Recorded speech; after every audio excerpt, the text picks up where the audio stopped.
أعوذ بالله من الشيطان الرجيم بسم الله الرحمن الرحيم يا أيها الإنسان إنك كادح إلى ربك كدحا فملاقيه فأما من أوتي كتابه بيمينه فسوف يحاسب حسابا يسيرا وينقلب إلى أهله مسرورا وأما من أوتي كتابه وراء ظهره فسوف يدعو ثبورا ويصلى سعيرا إنه كان في أهله مسرورا إنه ظن أن لن يحور بلى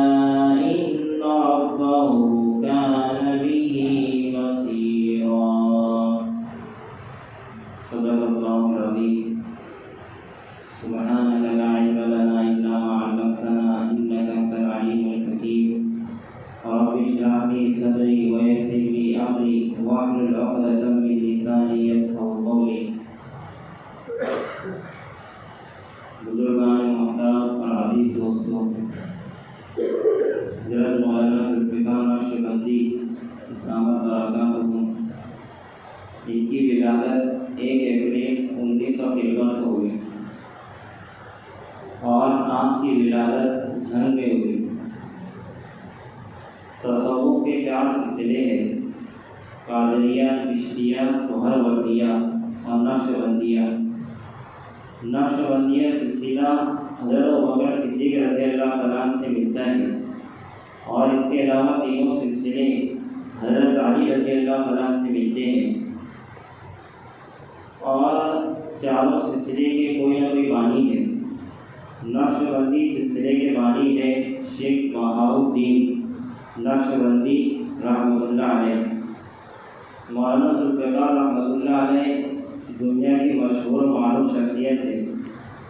اللہ تعالیٰ کا ارشاد ہے: ان الذین آمنوا وعملوا الصالحات سیجعل لهم الرحمن ودا۔ یقیناً جو لوگ ایمان لائے اور نیک عمل کیے تو اللہ تعالیٰ لوگوں کے دلوں میں ان کی محبت ڈال دیتا ہے، جنہوں نے کبھی ان کو دیکھا نہیں، نہ کبھی ان سے ملنے کا موقع ملا، لیکن ایسی محبت ڈال دیتا ہے کہ لوگ ملنے کے لیے تڑپتے ہیں۔ اور اللہ تعالیٰ کے کچھ بندے ایسے ہوتے ہیں جو دنیا میں ایسا کام کر کے جاتے ہیں کہ ان کے جانے کے بعد دنیا انہیں یاد رکھتی ہے، چاہے وہ کتاب کی شکل میں ہو یا خدمت خلق کے اعتبار سے ہو۔ ہم 4 اماموں کو مانتے ہیں، چاروں امام برحق ہیں۔ امام اعظم ابو حنیفہ ہے، امام مالک ہے، امام شافعی ہے، امام احمد بن حنبل ہے۔ یہ ان کو گزرے ہوئے صدیاں گزر چکی ہے، لیکن آج بھی ان کا نام زندہ ہے۔ اسی طرح ہم حکیم الامت مولانا اشرف علی تھانوی رحمۃ اللہ علیہ کو مانتے ہیں۔ ظاہر سی بات ہے ان کو گزرے ہوئے کئی سال ہو چکے ہیں، لیکن ان کی کتابوں کی وجہ سے، ان کے اقوال کی وجہ سے، ان کے ملفوظات کی وجہ سے ایسا لگتا ہے کہ آج بھی وہ ہمارے درمیان موجود ہے۔ اسی اعتبار سے مولانا ذوالفقار رحمۃ اللہ علیہ تصوف میں پوری دنیا میں اپنا ایک مقام رکھتے تھے، اور ظاہر سے اعتبار ہے کہ جس کی عمر زیادہ ہو وہ دنیا سے جائے ایسا ضروری نہیں ہے، اور دنیا میں سے ہر ایک کو جانا ہے۔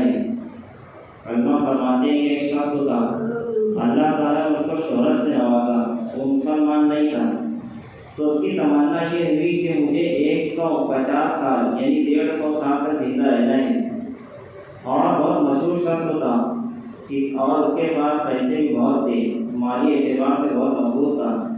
تو اس نے پلاسٹک سرجری کرائی، وہ کالا تھا اور اس نے اپنے آپ کو سیاہ فام کی بجائے سفید فام بنا لیا، لیکن کتابوں میں لکھا ہے کہ 50 سال کی عمر میں اس کا انتقال ہو گیا، اور صرف آدھے گھنٹے کے اندر انتقال ہو گیا۔ اس نے جو اپنا محل بنایا تھا، محل کے قریب ہی دوا خانہ تھا، تاکہ جب میں بیمار پڑوں تو جلد ہی میں دوا خانے میں چلا جاؤں اور میں مر نہ سکوں۔ ظاہر سے اعتبار ہے کہ مرنے کے لیے ایکسیڈنٹ ہونا ضروری نہیں ہے، مرنے کے لیے بیمار ہونا ضروری نہیں ہے، بلکہ جب بلاوا آ جائے تو جانا ضروری ہوتا ہے۔ تو جس شخص کی تمنا یہ تھی کہ میں 150 سال کی عمر میں مروں، وہ 50 سال کی عمر میں مر گیا۔ آپ دیکھ سکتے ہیں کہ مولانا قمر الزمان الہ آبادی دامت برکاتہ کی عمر مبارک 90 سال سے زیادہ ہے، لیکن آج بھی وہ بقید حیات ہے۔ مفتی تقی عثمانی صاحب دامت برکاتہ کی عمر وہ ذوالفقار سے زیادہ ہے، لیکن آج بھی وہ بقید حیات ہے۔ تو جس کو جب بلانا آتا ہے وہ جب جاتا ہے۔ دادا کی موجودگی میں پوتے کا انتقال ہوتا ہے، اسی طرح والد کی موجودگی میں بیٹے کا انتقال ہوتا ہے۔ اگر کوئی یہ سمجھتا ہے کہ اگر میں بیمار نہیں پڑوں گا تو زندہ نہ ہو، ایسا نہیں ہے۔ اچھے خاصے لوگ تندرست ہو، صحت مند ہو، چلے جاتے ہیں، تو وہ شخص باقی رہتا ہے جو کچھ کر کے جاتا ہے اور خدمت خلق و لوگوں کو نفع رسانی کا کام کرتا ہے۔ حضرت کی ولادت 1953 میں ہوئی۔ اس اعتبار سے اگر آپ حساب لگاؤ گے تو 72 سال کی عمر بنتی ہے۔ اور آپ کے پہلے خلیفہ جن سے آپ نے بیعت کی تھی ان کا نام ہے سید زوار حسین شاہ۔ اس کے بعد آپ نے دوسرے حضرت سے بیعت کی جن کا نام ہے مرشد عالم، ان کا نام ذہن میں نہیں آ رہا ہے میرے، انہیں مرشد عالم بھی کہتے ہیں۔ تو آپ نے 2 لوگوں سے بیعت کی، اور یاد رکھنا چاہیے کہ بیعت ہونا سنت ہے لیکن اصلاح کرنا فرض ہے۔ بہت سارے لوگ کی تمنا یہ ہوتی تھی کہ میں حضرت جی سے بیعت ہو جاؤں، لیکن بیعت ہونے کے بعد حضرت کو معلوم نہیں ہوتا کہ یہ میرا مرید ہے۔ بیعت کا اصل مقصد یہ کہ اصلاح ہو جائے۔ جس طرح ہم بیمار ہوتے ہیں تو ڈاکٹر کے پاس جاتے ہیں اور اپنی جسموں کا علاج کرتے ہیں، اپنی بیماریوں کا علاج کرتے ہیں، اسی طرح یہ بیعت کا مقصد یہ ہے کہ ہم روحانی اعتبار سے جو بیمار ہوتے ہیں، اس حسد ہو جاتا ہے، کینہ کپٹ ہے، اسی طرح طاعات کی رغبت نہیں ہوتی اور گناہوں سے نفرت نہیں ہوتی، تو اس وجہ سے یہ بیعت کا طریقہ ہے۔ تو بیعت ہونا سنت ہے لیکن اصلاح کرنا فرض ہے۔ تو حضرت کے 2 خلیفہ ہیں اور 1983 میں آپ کو خلافت سے نوازا گیا، اور ظاہر سی بات ہے کہ علماء جلدی کسی کو مانتے نہیں ہیں۔ عربی کا ایک جملہ ہے المعاصرۃ سبب المنافرہ، کہ معاصرت منافرت کا سبب ہے، یعنی ایک ہی زمانے کے لوگ، ایک ہی حلقے کے لوگ جلدی کسی کو قبول نہیں کرتے۔ تو حضرت کو ماننے والے دنیا بھر کے لوگ ہیں۔ آپ دیکھ سکتے ہیں کہ مولانا خلیل الرحمن سجاد نعمانی صاحب، قاری صلاح الدین سیفی صاحب، محمد سلمان بجنوری صاحب اور ہمارے شہر کے ایک مشہور عالم دین بھی انہی سے بیعت تھے۔ تو کوئی تو وجہ رہی ہوگی جب اتنے بڑے اکابر ان سے بیعت ہوئے۔ اور حضرت کے 2 بیٹے ہیں، ایک کا نام ہے سیف اللہ، ایک کا نام ہے حبیب اللہ۔ یا ایھا الانسان انک کادح الی ربک کدحا فملاقی، اے انسان یقیناً تو کوشش کر رہا ہے اپنے رب کی طرف۔ کوشش کرنا پھر اس سے ملنے والا ہے۔ ملنے سے مراد نیک اعمال بھی ہو سکتے ہیں اور برے اعمال بھی ہو سکتے ہیں، اور ملنے سے مراد اللہ تعالیٰ سے ملاقات بھی ہو سکتی ہے۔ ظاہر سی بات ہے کہ انسان دنیا میں کچھ نہ کچھ کر رہا ہے، چاہے وہ نیک اعمال کرے یا برے اعمال کرے۔ تو جس شخص کو اس کا نام اعمال سیدھے ہاتھ میں دیا جائے گا تو اسے آسان حساب لیا جائے گا۔ ظاہر سی بات ہے کہ دنیا میں جب کوئی کسی امتحان میں 10ویں میں 12ویں میں کامیاب ہو جاتا ہے تو آپ نے دیکھا ہوگا اخبارات میں فوٹو چھپتے ہیں اور بینر لگائے جاتے ہیں، تو سب سے بڑی کامیابی اس وقت ہوگی کہ جس کو اس کا اعمال نامہ سیدھے ہاتھ میں دیا جائے گا تو اسے آسان حساب لیا جائے گا۔ آسان حساب سے مراد ہے صرف حساب کو پیش کر دیا جائے گا، سختی نہیں کی جائے گی، پوچھ تاچھ نہیں کی جائے گی کہ ایسا کیوں کیا، نماز پڑھی تھی تو اخلاص کے ساتھ پڑھی تھی کہ نہیں پڑھی تھی، صرف وہ عرض حساب۔ تو آپ یاد رکھیے آسان حساب سے مراد ہے عرض حساب، عرض و مطلب پیش کرنا۔ وَيَنْقَلِبُ إِلَىٰ أَهْلِهِ مَسْرُورًا، اور اپنے گھر والوں کی طرف پلٹے گا، لوٹے گا مسرورًا، خوش ہو کر۔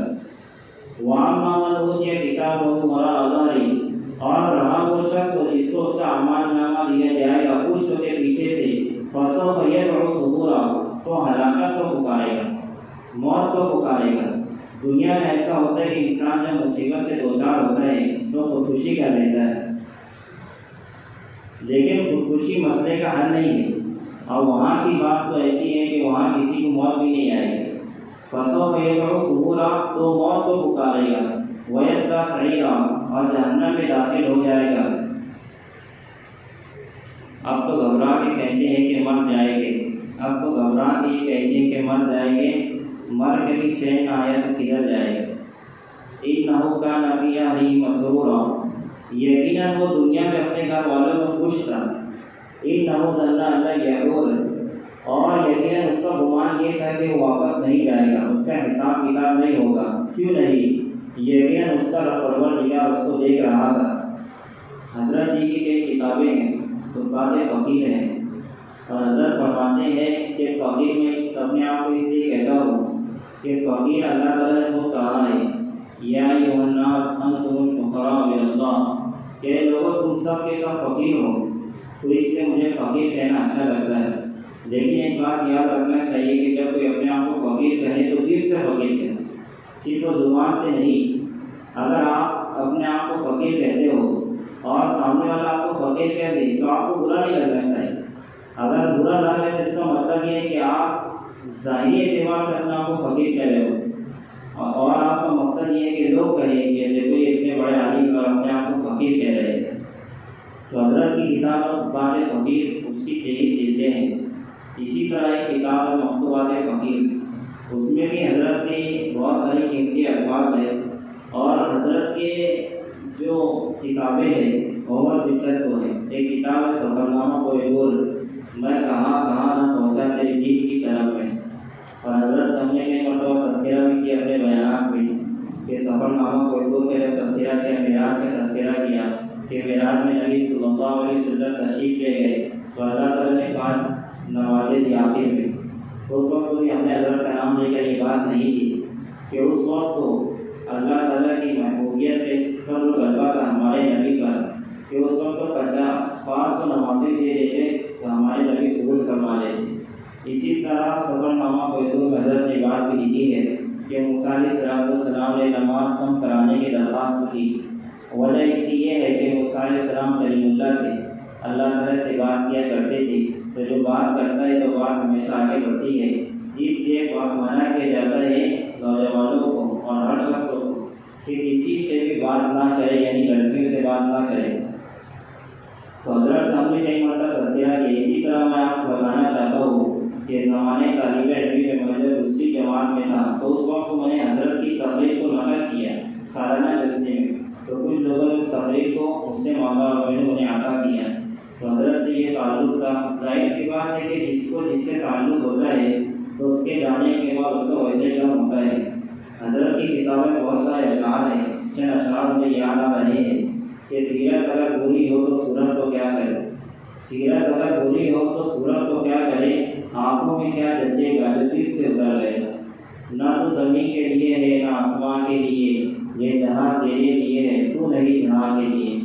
حضرت کے جملہ یہ بھی ہے کہ ہم بیت الخلا کو بیت الخانہ سمجھ لیں، ہم بیت الخلا کو بیت الخانہ سمجھ لیں۔ اللہ تعالیٰ سے دعا ہے کہ اللہ تعالیٰ حضرت کی مغفرت فرمائے اور ہمیں سیاحت مستقیم پر دعوت فرمائے۔ سبحان اللہ بحمدہ، سبحانک اللہم وبحمدک، نشہد ان لا الہ الا انت، نستغفرک ونتوب الیک۔